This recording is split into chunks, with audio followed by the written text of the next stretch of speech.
Hello, students.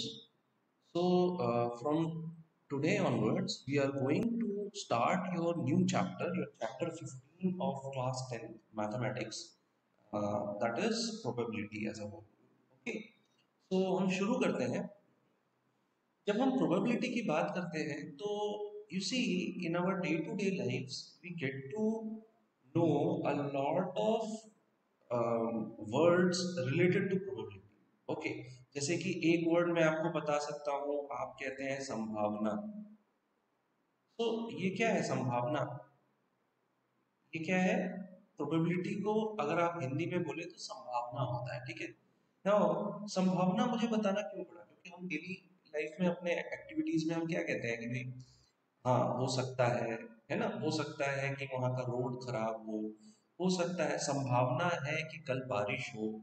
Okay, हो सकता है कि मेरा पेपर अच्छे से ना जाए, हो सकता है कि मैं एग्जामिनेशन में अबव 90% ले आऊं, है ना. ये तो हो सकता है जो हम कहते हैं ना, वो एक्चुअली हम संभावना की बात करते हैं हिंदी में. इसको इंग्लिश में हम क्या कहते हैं? प्रोबेबिलिटी कहते हैं. तो अब जब हम कहते हैं कि भाई हो सकता है कल बारिश हो, तो क्या देख के बोलते हैं कि भाई 2-3 दिन से बादल गरज रहे हैं, बादल लगे हुए हैं, ठीक है, हल्की हल्की हल्की हल्की जो है हवा चल रही है, ठीक है. तो हमें क्या समझ में आता है कि अच्छा बारिश होने की संभावना है, ठीक है. वैसे ही हम कहते हैं कि भाई हो सकता है या संभावित है कि मैं अपने मैथमेटिक्स में 90 पर मार्क्स के ऊपर ले आऊंगा 100 में. वो कैसे ले आते हैं? बिकॉज आप जो है इतनी पढ़ाई कर रहे हो, आपने इतनी प्रैक्टिस की है कि आपको कुछ हल्का सा आइडिया होने लगता है कि नहीं मैं इतना ला सकता हूँ. तो संभावित होता है. जब संभावना हम कहते हैं, इसका मतलब क्या है कि देर आर टू थिंग्स ना, संभावना के साथ there are two things. One is may be and second is may not B.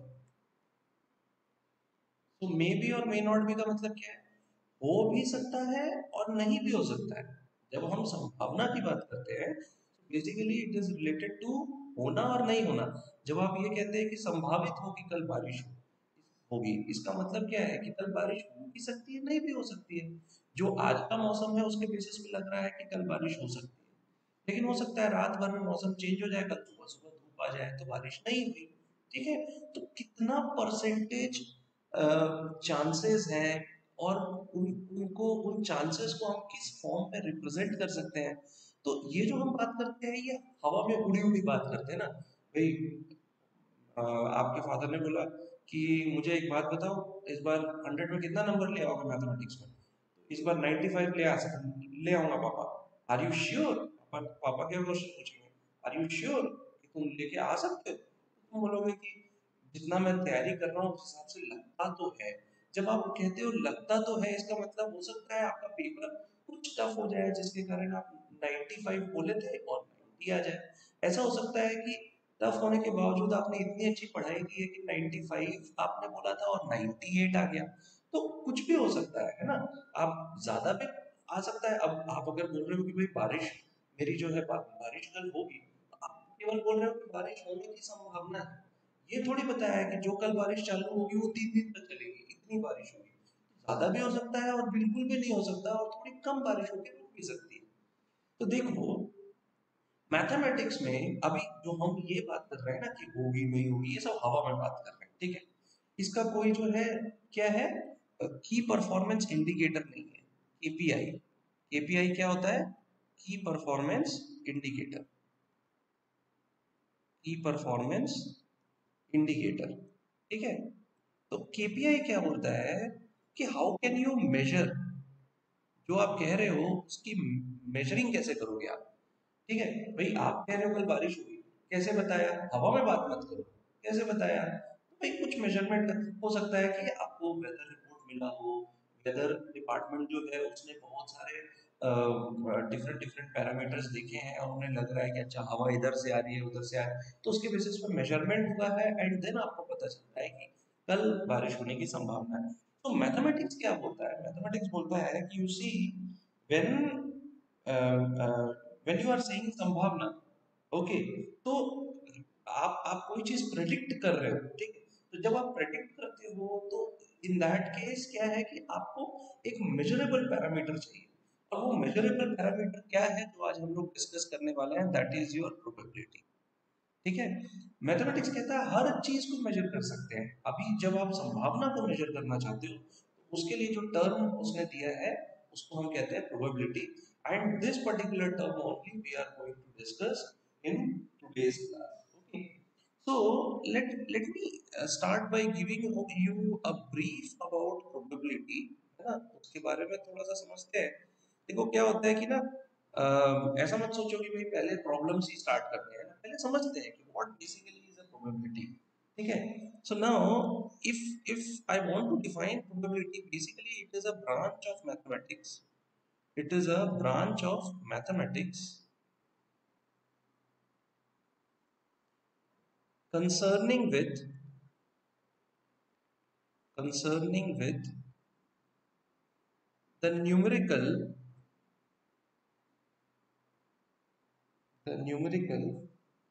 descriptions of how likely an event is to occur। इसका मतलब क्या हुआ कि भाई सबसे पहले प्रोबेबिलिटी जब आपसे कोई पूछे तो उसको बताओ भाई probability is a branch of mathematics. Okay, तो जब हम कहते हैं कि it is a branch of mathematics, इसका मतलब क्या हुआ कि अब ये मैथमेटिक्स का ब्रांच करता क्या है, क्यों इसको बनाया गया है एक branch of mathematics. So probability का यूज करके आप न्यूमेरिकली यू कैन डिस्क्राइब, मतलब in the form of numbers you can describe कि कोई एक इवेंट है तो वो इवेंट के ऑकर होने का क्या प्रोबेबिलिटी है। जैसे मैंने आपको बताया ना, एग्जांपल हम क्या ले सकते हैं, मान लो कि एक इवेंट है, व्हाट इज दैट इवेंट, कि भाई अर्थक्वेक आएगा, अर्थक्वेक। ठीक है, तो नाउ अर्थक्वेक आने की क्या प्रोबेबिलिटी है, ये हम लोग कैलकुलेट करेंगे। तो जब प्रोबेबिलिटी को कैलकुलेट करेंगे तो you see probability can always lie between 0 and 1, where both 0 and 1 are included। ठीक है, ऑलवेज अंडरस्टैंड, प्रोबेबिलिटी जो होती है वो हमेशा 0 और 1 के बीच में ही होती है। ठीक है, जो हम लोग न्यूमेरिकल कैलकुलेशंस करते हैं प्रोबेबिलिटी की, 0 और 1 के बीच में ही होती है। ठीक है, where 0 and 1 both are included. मतलब क्या हुआ कि अगर 0 आती है प्रोबेबिलिटी, इसका मतलब है वो इम्पॉसिबल इवेंट है। जिस भी इवेंट की प्रोबेबिलिटी ई की प्रोबेबिलिटी निकाल रहे हो ना, ये ई की, तो that is an impossible event. और जब हम लोग वन बोलते हैं, probability of event is one, so certainty of event है। ओके, सो व्हेन आई से कि भाई इम्पॉसिबल इवेंट मतलब क्या हुआ, ये इवेंट ऑकर हो ही नहीं सकता है। सर्टेनिटी ऑफ इवेंट इसका मतलब होगा ही होगा। ओके, जैसे कि अगर प्रोबेबिलिटी आपने अर्थक्वेक की निकाली है और वो आ रहा है 0, इसका मतलब कि आपने सारे कैलकुलेशंस कर दिए और उसके बाद पता चला 0, इसका मतलब है कि इम्पॉसिबल इवेंट है, ये नहीं होगा। लेकिन अगर प्रोबेबिलिटी 1 आ रहा है, इसका मतलब है होगा ही होगा। जल्दी से बुलाओ डिजास्टर मैनेजमेंट टीम को, जल्दी से लोगों को बताओ कि अर्थक्वेक आने वाला है, अपने आप को ये करके रखो। और ये जो P ऑफ E मैंने लिखा है ना, ये क्या डिस्क्राइब करता है, प्रोबेबिलिटी ऑफ इवेंट ई। ठीक है, एक कोई इवेंट है ई, ओके, जिसको हम ई से डिनोट कर रहे हैं। तो दैट पर्टिकुलर इवेंट की जो प्रोबेबिलिटी है, that always lies in between 0 and 1। Fine, now देखो कोई भी प्रोबेबिलिटी के क्वेश्चंस बनाने से पहले कुछ बेसिक टर्मिनोलॉजीज होते हैं, let's discuss those terminologies. Okay, so it will be easy for you to work on the problems as a whole। What are those terminologies? First terminology is known as experiment। Okay, experiment। Now, what is an experiment? देखो experiment को बहुत तरीके से आप explain कर सकते हो। ठीक है, तो हम लोग दो तीन definitions देख लेते हैं तो उससे पता चलेगा। देखो, अगर एक layman sense में समझे, so what is an experiment? It is a scientific test, it is a scientific test that is done that is done in order to get the proof of something or new knowledge.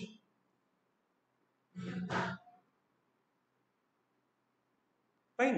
So experiment को कैसे define कर सकते हो भाई? कोई एक scientific test आपने किया है, क्यों किया है?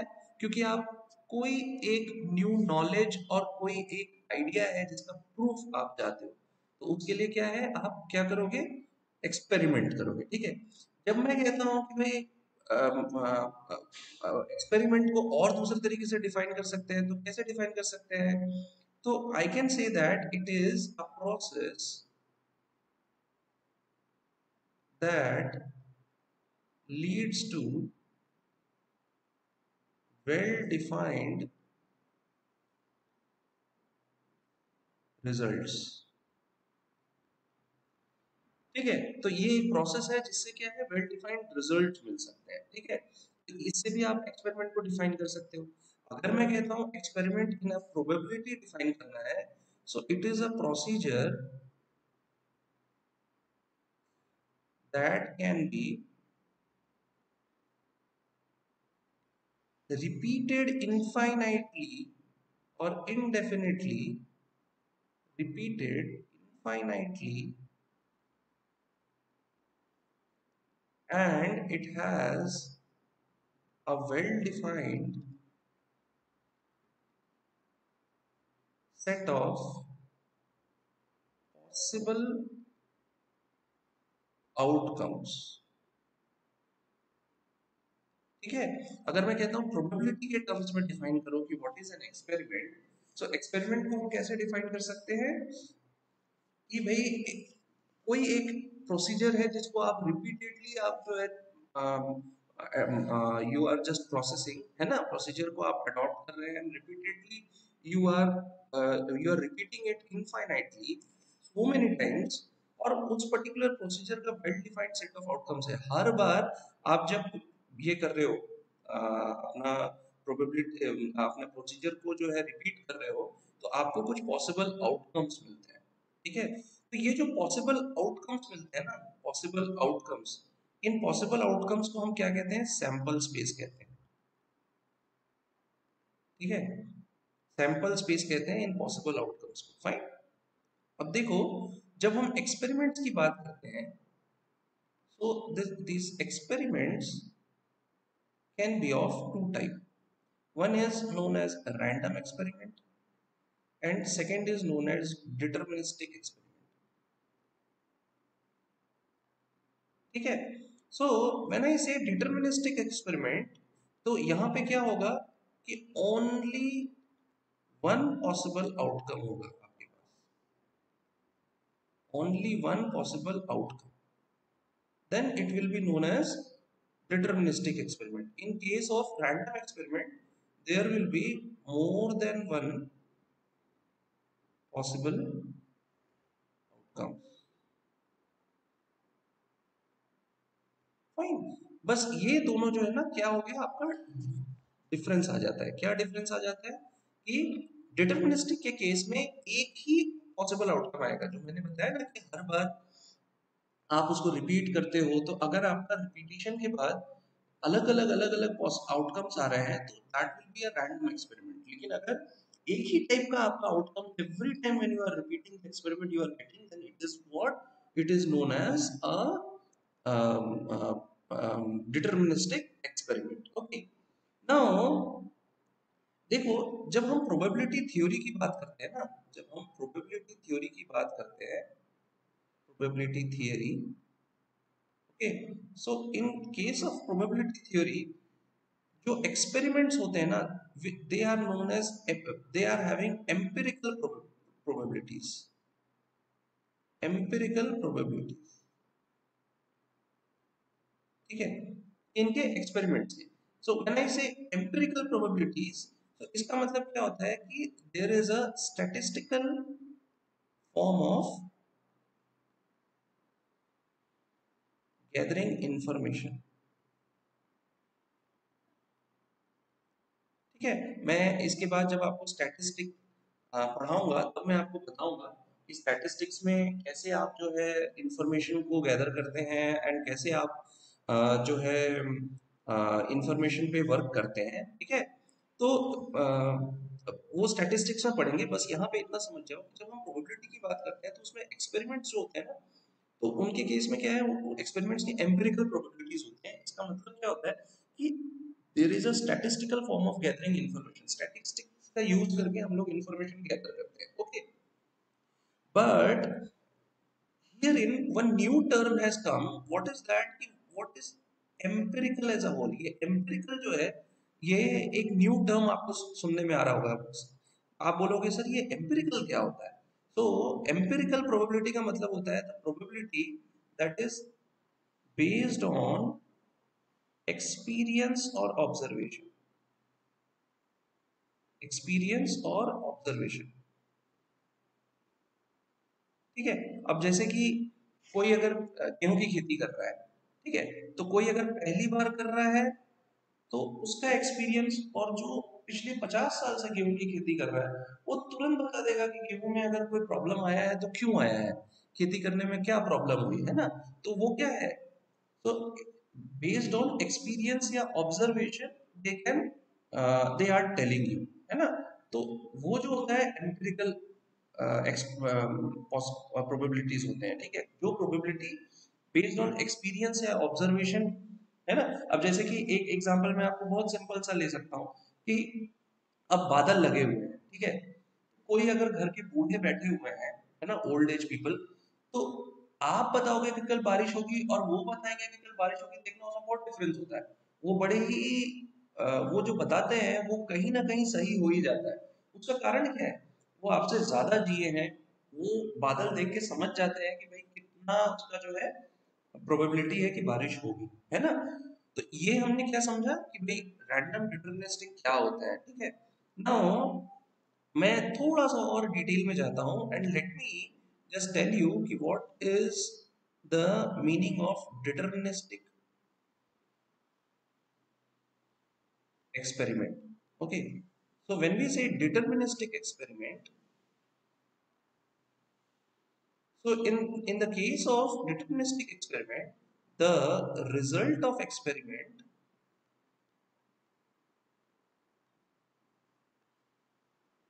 might be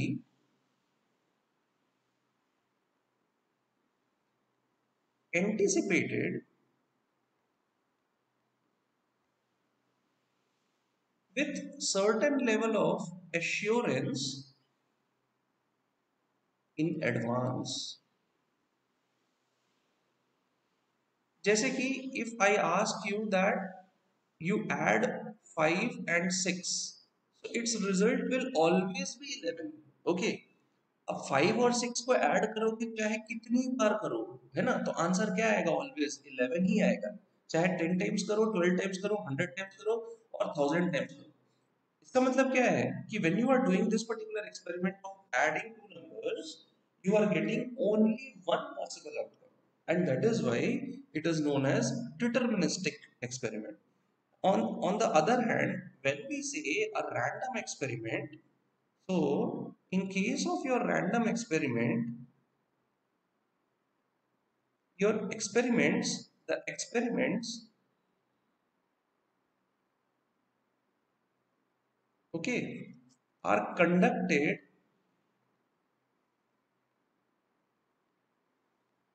under identical conditions, है ना। तो ये ऐसा नहीं होना चाहिए कि भाई अब मैं कह रहा हूँ कि रैंडम एक्सपेरिमेंट करना है, तो रैंडम एक्सपेरिमेंट के केस में हम जो है अलग अलग बार बार 5+6 5+6 मतलब 5 और 6 को ऐड करेंगे या टू नंबर्स को ऐड करेंगे, लेकिन डिफरेंट कंडीशंस में ऐड करेंगे। एक बार बोलेंगे कि भाई 5+6 को ऐड करेंगे लेकिन वहां पे जो है हम निगेटिव नंबर्स ले लेंगे। वो 5+6 को मान लो ऐड करेंगे लेकिन जो एडिशन होगा वो कुछ और फॉलो करेगा। ऐसा नहीं, एडिशन मतलब एडिशन नहीं होता है, कंडीशन चेंज नहीं करोगे। और कंडीशन चेंज किए बिना आपको देखना है कि जो आउटकम है वो सेम आ रहा है कि नहीं। Okay, so that is what the concept behind. जैसे कि अगर मैं आपको एक एग्जांपल लेता हूँ, क्या एग्जांपल लेता हूँ? Rolling a dice. डाइस क्या होता है? तो अगर आपको याद होगा कि आप जब लूडो खेलते हैं तो उसमें जो है आपका ऑब्जेक्ट होता है, जिस ऑब्जेक्ट पे आप क्या करते हो, 1 2 3 4 5 6, है ना, ये लिख के रखते हो, है ना। एंड देन आप क्या करते हो, रोल करते हो, उसको उसको फेंकते हो, और उसके बाद जो भी आता है उसको उतना बार उतना घर आगे आप क्या करते हो, अपनी जो जो भी आपका जो कॉइन होता है उसको चलते हो लूडो में, है ना। तो what is that? Rolling a dice. ठीक है, तो rolling a dice is what? It is an experiment. ठीक है, और आप जब हमेशा इस एक्सपेरिमेंट को परफॉर्म करते हो, मतलब क्या करते हो, बार बार आप उसको जो है फेंकते हो, तो देखो हमेशा वन तो नहीं आता है, हमेशा टू तो नहीं आता है, वन के बाद हो सकता है फिर से वन आ जाए, लेकिन कितने चांसेस हैं कि हमेशा वन, एक वन के बाद अगला वन ही आएगा, एक सिक्स के बाद अगला सिक्स ही आएगा, एक फाइव के बाद अगला फाइव ही आएगा? ऐसा नहीं होता है। कभी फाइव आता है, कभी फोर आता है, कभी थ्री आता है। तो आप जितने बार उस एक्सपेरिमेंट को परफॉर्म करोगे, आपके डिफरेंट आउटकम्स आते हैं। So that is why rolling a dice is a random experiment. Similarly, I can give you an example of tossing the coin. Tossing the coin. Tossing the coin मतलब आपका coin होता है ना, उसमें क्या होता है, एक तरफ हेड होता है, एक तरफ टेल होता है। आप जितनी बार फेंकते हो, क्या चांस है कि हमेशा हेड ही आएगा? ऐसा जरूरी नहीं है, आता है लेकिन जरूरी नहीं है। दैट्स व्हाई आप देखो यहाँ पे एक वर्ड लिखा हुआ है, दैट इज माइट बी, है ना। माइट बी का मतलब क्या होता है कि चांसेस है कि ना हो, लेकिन क्या है कि ऐसा हो भी सकता है। हेड के बाद हेड भी आ सकता है, लेकिन हेड के बाद टेल भी लगातार 3 बार आ सकता है। तो tossing a coin is one of the random experiments as well. ठीक है, now there are some other terminologies. हमने एक टर्मिनोलॉजी देखा था, कौन सा, कि एक्सपेरिमेंट क्या होता है। Now there is another terminology, what is that, कि सैंपल स्पेस। मैं ये टर्मिनोलॉजीज इसलिए बता रहा हूँ बिकॉज जब आप प्रोबेबिलिटी के क्वेश्चंस बनाओगे तो वहां पे ये वर्ड्स आते हैं। ठीक है, so what is a sample space? So I have already told you all the possible outcomes, all the possible outcomes of an experiment.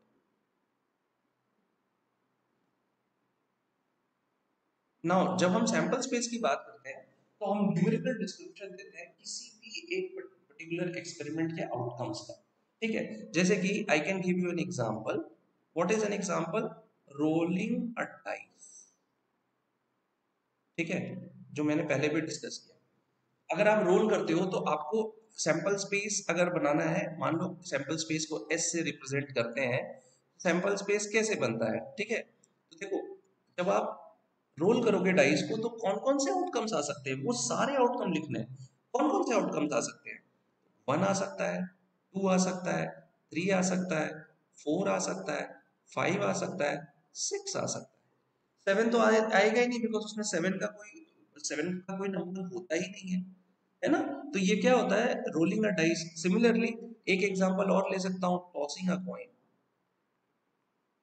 Tossing a coin, इसमें क्या होगा, सैंपल स्पेस, एक होगा हेड, एक होगा टेल, है ना। हेड को मैं एच से डिनोट कर रहा हूँ, टेल को मैं ई से डिनोट कर रहा हूँ, करेक्ट। सो ये क्या हो जाएगा, आपका सैंपल स्पेस हो जाएगा। Fine, all the possible outcomes. अब एक और टर्मिनोलॉजी आती है कि भाई व्हाट इज एन आउटकम। ठीक है, जब आउटकम की बात कर रहे हैं तो what is an outcome? So any possible result, any possible result out of the sample space, है ना, out of the sample space, है ना। किससे बताते हैं हम सैंपल स्पेस को? एस से, फॉर अ रैंडम एक्सपेरिमेंट,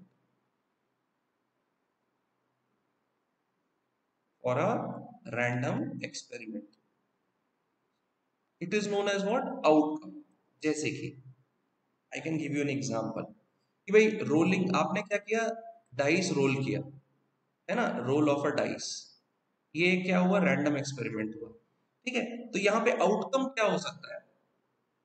अगर थ्री आता है तो दिस इज योर आउटकम। ठीक है, तो सैंपल स्पेस क्या था, 1 2 3 4 5 6, इसमें से कोई भी एक रिजल्ट आएगा ना। So what is that? Outcome. Similarly अगर मैं कहता हूँ टॉस ऑफ कॉइन, ठीक है, तो इसमें आउटकम क्या हो सकता है, हेड हो सकता है, टेल हो सकता है। लेट अस सपोज हेड आया, ठीक है, so this is an outcome, any possible result that is out of your sample space. इसमें से इसमें से हेड और टेल में से कोई भी एक आ सकता है, टेल आ सकता है, हेड आ सकता है ना। So for a particular random experiment, एक रैंडम एक्सपेरिमेंट, करेक्ट। अब देखो हम बार बार प्रोबेबिलिटी प्रोबेबिलिटी कह रहे हैं, तो एक टर्म हमें समझना चाहिए, what is that, event.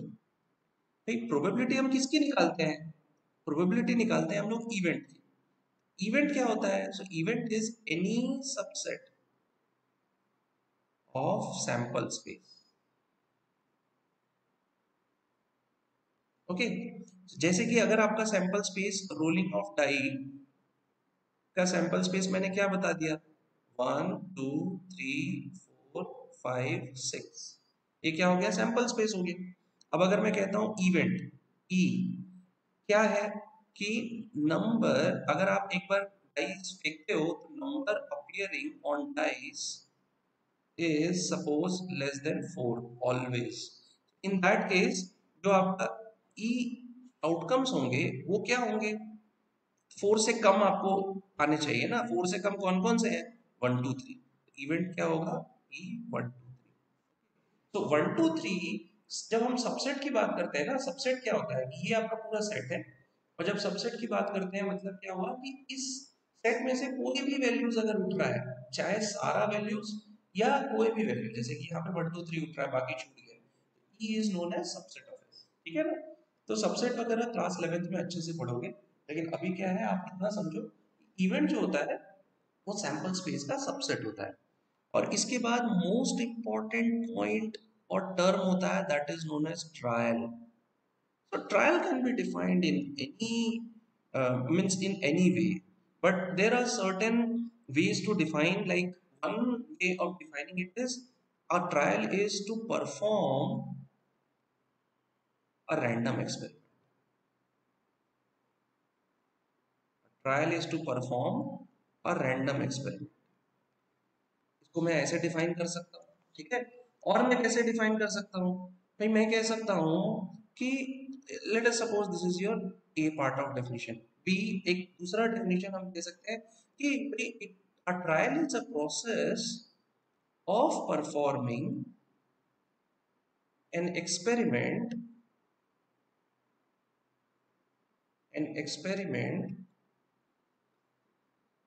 resulting in one of any possible outcomes.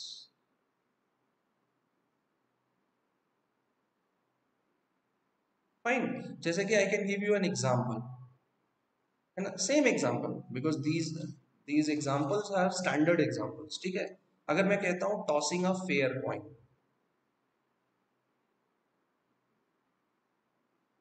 Tossing a fair coin, okay, this could be one of the examples, है ना। सिमिलरली मैं कह सकता हूँ rolling an unbiased dice, unbiased dice, ठीक है। तो ये क्या हुआ, ट्रायल हुआ। क्या ट्रायल हुआ, भाई जब मैं कहता हूं कि एक एक्सपेरिमेंट है, तो एक एक्सपेरिमेंट जब होता है ना, तो क्या है एक्सपेरिमेंट, मान लो कि कोई एक्सपेरिमेंट है, ठीक है, उसमें क्या होता है कि उस एक्सपेरिमेंट की प्रूफ के लिए, ठीक है, वैलिडिटी के लिए हम क्या करते हैं, डिफरेंट ट्रायल्स करते हैं, trial 1, trial 2, trial 3। Late us suppose मैंने 3 ट्रायल्स किए। अब 3 ट्रायल्स में मुझे क्या हुआ कि जो मुझे रिजल्ट आना चाहिए था वो रिजल्ट जो है मुझे ऑब्टेन हो गया। सो आई कैन से कि भाई मुझे 3 ट्रायल करने के बाद इसके एक्सपेरिमेंट के रिजल्ट आए हैं, ठीक है। जैसे कि अभी कोविड 19 के वैक्सीन बन रहे हैं, वैक्सीन बनना क्या है, एक एक्सपेरिमेंट है, करेक्ट। अब उन एक्सपेरिमेंट, वैक्सीन बनने के बाद आपकी टेस्टिंग होती है ना, ह्यूमन ट्रायल्स होते हैं। तो जब ह्यूमन ट्रायल्स हम कह रहे हैं, इसका मतलब क्या है, एक एक ट्रायल किया एक ह्यूमन बीइंग पे, दूसरा ट्रायल किया दूसरे ह्यूमन बीइंग पे, तीसरा ट्रायल किया तीसरे एज ग्रुप के ह्यूमन बीइंग पे, कुछ बूढ़े लोगों पे किया, कुछ ऐसे। तो ये डिफरेंट डिफरेंट ट्रायल्स हुए, फिर अलग अलग ट्रायल्स में क्या रिजल्ट्स आए, उन रिजल्ट्स को कंबाइन करके एक फाइनल रिजल्ट ऑब्टेन होता है। So that is what the concept behind your trials. Okay, now देखो जब हम ट्रायल्स की बात करते हैं ना, तो यहाँ पे कुछ वर्ड्स आए हैं, देखो फेयर, अनबायस्ड, है ना। तो मैं आपको दो टर्म बताता हूँ, ठीक है। एक है biased versus unbiased, and B है फेयर वर्सेस अनफेयर। ये दोनों, इनका यूज एक्चुअली आपकी प्रोबेबिलिटी के प्रॉब्लम्स में बहुत होता है। क्यों होता है यूज, मैं बता देता हूँ। जब हम कहते हैं, जैसे यहाँ पे क्या लिखा है, फेयर कॉइन। फेयर कॉइन का मतलब क्या होता है कि देखो, जब एक कॉइन होता है उसको जब अगर आप फेंकोगे, तो वो जब भी गिरेगा, तो या तो वो हेड की तरफ गिरेगा या तो टेल की तरफ, उसको खड़ा नहीं होना चाहिए कॉइन।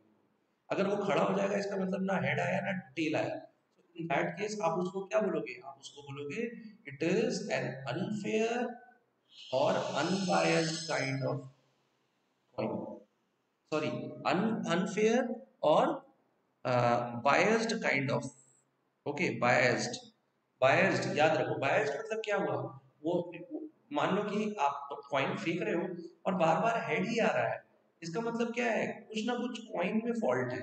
ऐसा नहीं होना चाहिए कि हमेशा हेड ही आ रहा है। हमेशा मतलब मान लो कि 100 टाइम्स आया, 1000 टाइम्स आया, 10,000, कभी टेल आ ही नहीं रहा है, ये तो may B that particular coin is biased या अनफेयर कॉइन है, ठीक है।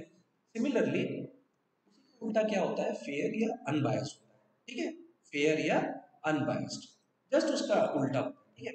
जैसे कि आपको एक एग्जांपल देता हूँ, अगर आप लूडो में आप क्या करते हो, जो डाइस होता है उसको फेंकते हो, तो कई बार क्या होता है, आपके जो डाइस होते हैं ना, वो कोई नंबर की तरफ होके नहीं गिरते हैं, वो ऐसे खड़ा हो जाता है जहां पे आपका कोई नंबर प्रॉपरली दिखता नहीं है ना। तो वो जो किसी एक पर्टिकुलर पोजीशन में आता है जहां पे कोई एक नंबर नहीं आता है, वो क्या कहलाता है, वो कहलाता है biased trial of the experiment. Okay, biased trial, इसका मतलब क्या है कि कोई रिजल्ट उसमें नहीं आया है, ठीक है। तो बायस्ड है, अगर वही बार बार आपको जो है वो दिख रहा है, इसका मतलब क्या, वो बायस्ड है। तो बायस्ड को समझने के लिए दो बातें होती है, एक तो क्या है कि भाई आप कॉइन या डाइस को फेंक रहे हो, तो वो जो है ना, कोई रिजल्ट ना देके ऐसे खड़ा हो जा रहा है ना, कोई रिजल्ट प्रॉपर नहीं दे रहा है। दूसरा, बायस्ड को कैसे समझ सकते हो कि बार बार आप अगर डाइस फेंक रहे हो तो वन ही आ रहा है, बार बार अगर डाइस फेंक रहे हो तो टू ही आ रहा है, बार बार अगर कॉइन फेंक रहे हो तो टेल ही आ रहा है। तो this is what biased, so this is one of the concepts.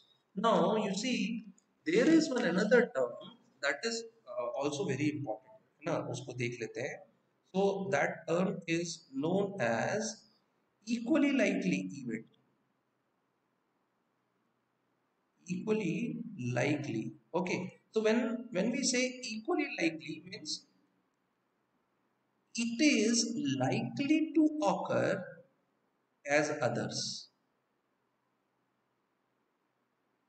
Okay, as others, जैसे कि I can give you an example, ठीक है। अगर मैं कहता हूं कि अनबायस्ड कॉइन है, ठीक है, अनबायस्ड कॉइन, देखो अभी मैंने अनबायस्ड बोल दिया, इसका मतलब क्या है कि कॉइन कभी खड़ा तो नहीं होगा, कॉइन या तो हेड आएगा या तो टेल आएगा, ठीक है ना।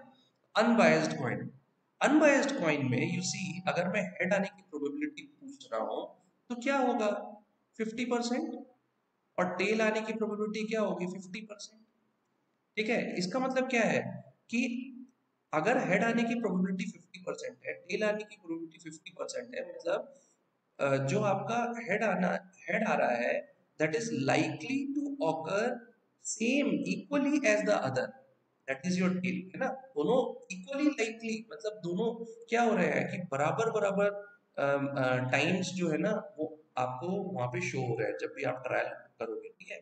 अगर मान लो आपने 6 ट्रायल्स किए, ठीक है, तो 6 ट्रायल्स में अगर 3 बार हेड्स आए एंड 3 टाइम्स टेल आए, इसका मतलब क्या है कि आपका जो 6 ट्रायल्स था दैट वाज सक्सेसफुल, वहाँ sorry that was equally likely, ठीक है। इसी को आप क्या बोलोगे, इक्वली लाइकली, मतलब कि 6 टाइम्स में से 3 बार हेड आया और 3 बार टेल आया, तो ये क्या हो गया, इक्वली लाइकली हो गया, ठीक है।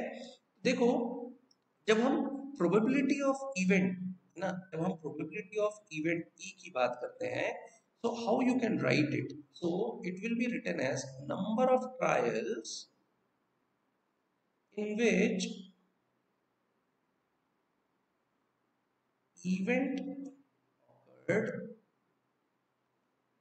it is divided by total number of trials. total number of trials.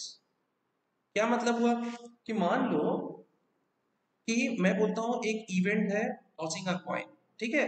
So event tossing of coin में अगर मैंने क्या बताया कि 6 ट्रायल्स, ठीक है, तो प्रोबेबिलिटी उसकी हेड की कितनी है, ठीक है। तो number of trials in which the event awkward, head की मैं पूछ रहा हूँ ना, तो कितने ट्रायल्स हैं जिसमें हेड आया है, 3 आया है, तो ऊपर में 3 आ जाएगा। टोटल नंबर ऑफ ट्रायल्स कितने हुए, 6 हुए, नीचे में क्या आ जाएगा, 6 आ जाएगा। तो प्रोबेबिलिटी क्या हो जाएगी, 1/2। Understanding. So number of trials in which event occurred divided by total number of trials. Okay. अच्छा, एक और पॉइंट है that we must actually discuss. That is your यहाँ पे मैंने ना इसको 6 कर दिया है, 7 कर दिया है. This is your 6th point. Okay. Now that is known as theoretical और classical probability. जो हम probability अभी पढ़ रहे हैं ना, तो देखो प्रोबेबिलिटी को डिफरेंट डिफरेंट टाइप्स में डिवाइड करते हैं। एक होता है जो हम पढ़ रहे हैं, that is known as theoretical और क्लासिकल प्रोबेबिलिटी। फाइन। जब आप आगे अपने स्टडीज में आगे जाओगे तो आपको पता चलेगा स्टैटिस्टिकल प्रोबेबिलिटी भी होता है, और क्या होता है, एक्सियोमेटिक प्रोबेबिलिटी भी होता है, ठीक है। तो प्रोबेबिलिटी जो होता है it can be divided into 3 categories. Okay, one is your classical probability. Okay, second is your statistical. तो स्टैटिस्टिकल में क्या होता है कि आपका स्टैटिस्टिक्स इन्वॉल्व होता है, ठीक है। And third is your axiomatic. So these two are for your higher classes. Okay, what we are going to study now is your classical probability. Fine. So जब हम क्लासिकल प्रोबेबिलिटी की बात करते हैं तो आप प्रोबेबिलिटी निकालोगे कैसे। सो आई टोल्ड यू ना, number of trials in which the event has awkward divided by total number of trials. इसको हम लोग क्या लिख सकते हैं, और नंबर ऑफ आउटकम्स, क्योंकि हमें आउटकम्स के फॉर्म में बताना है ना। So number of outcomes favourable to E divided by number of possible outcomes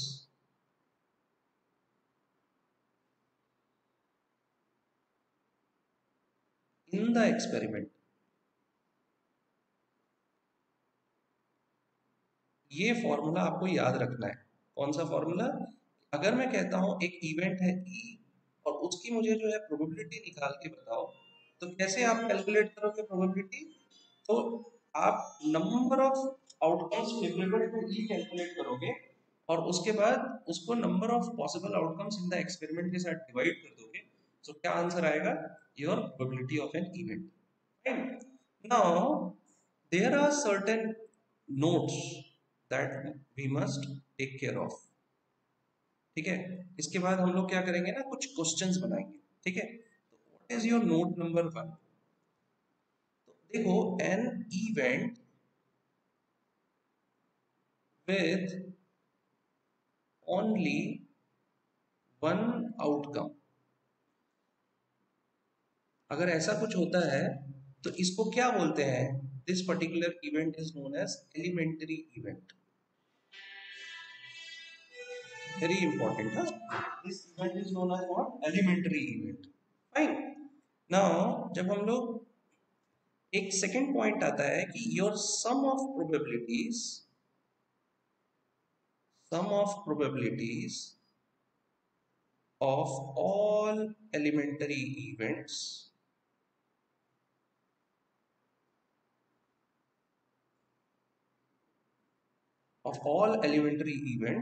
of an experiment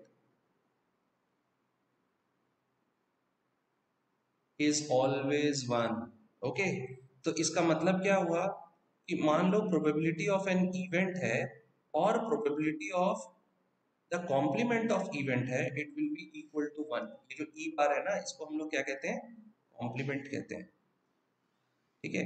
तो कॉम्प्लीमेंट क्या हुआ, प्रोबेबिलिटी ऑफ हेड अगर मान लो कि 0.5 है तो प्रोबेबिलिटी ऑफ टेल क्या होगा, तो 1 माइनस 0.5 करोगे तो 0.5 आएगा। तो प्रोबेबिलिटी ऑफ टेल क्या कहलाएगा, कॉम्प्लीमेंट ऑफ हेड।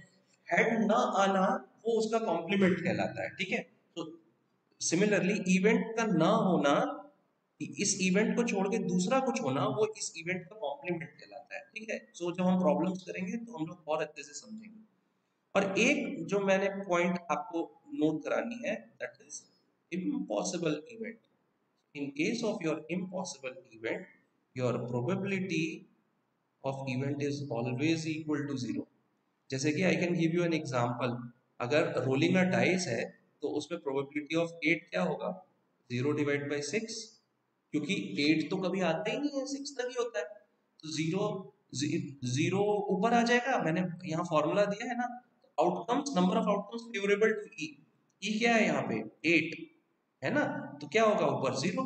और total number of outcomes, possible outcomes in the experiment कितने हैं, 6 होते हैं, 1 2 3 4 5 6, तो आंसर क्या आएगा, जीरो आएगा। सिमिलरली अगर मैं कहता हूं कि सर्टेन या श्योर इवेंट, सर्टेन या श्योर इवेंट मतलब जो हमेशा होता है, जो वन है ना, तो उसमें प्रोबेबिलिटी ऑफ इवेंट क्या होती है, वन होती है ऑलवेज, ठीक है। जैसे कि अगर मैं आपको कहता हूँ कि भाई पूरा 6 का 6, अगर आपका जो है 6 एक्सपेरिमेंट किया आपने और आपको क्या मिला, पूरा 6 का 6 आपको जो है, एक बार 1 आया, एक बार 2 आया, एक बार 3 आया, एक बार 4 आया, एक बार 5 आया, एक बार 6 आया। मतलब क्या हुआ, आपने 6 एक्सपेरिमेंट्स किए और 6 बार आपके डाइस जब आपने फेंके तो सारे नंबर्स आए, तो इसका मतलब क्या हुआ, 6 बाई 6 इक्वल टू 1 हो गया। तो श्योरिटी आपके पास है, तो सर्टेन या श्योर इवेंट। ये जो नोट्स मैंने आपको बताया है, क्या होता है कि आपके 10th स्टैंडर्ड बोर्ड एग्जाम में क्या होते हैं, कुछ वन लाइन या ऑब्जेक्टिव क्वेश्चंस भी आते हैं, तो उनके लिए ये जो नोट्स हैं दीज आर वेरी इंपॉर्टेंट, ठीक है। हम लोग अभी आज जो है पूरा theoretical part of probability cover कर चुके हैं। अब हम लोग नेक्स्ट क्लास ऑनवर्ड्स जितने भी प्रॉब्लम्स हैं प्रोबेबिलिटी के, उनको कैसे सॉल्व किया जाए, कैसे सोचा जाए सॉल्व करने से पहले, ये मैं आपको जो है क्लियर करूंगा, ओके। तो thank you very much for listening to me, we will meet next time, have a nice day.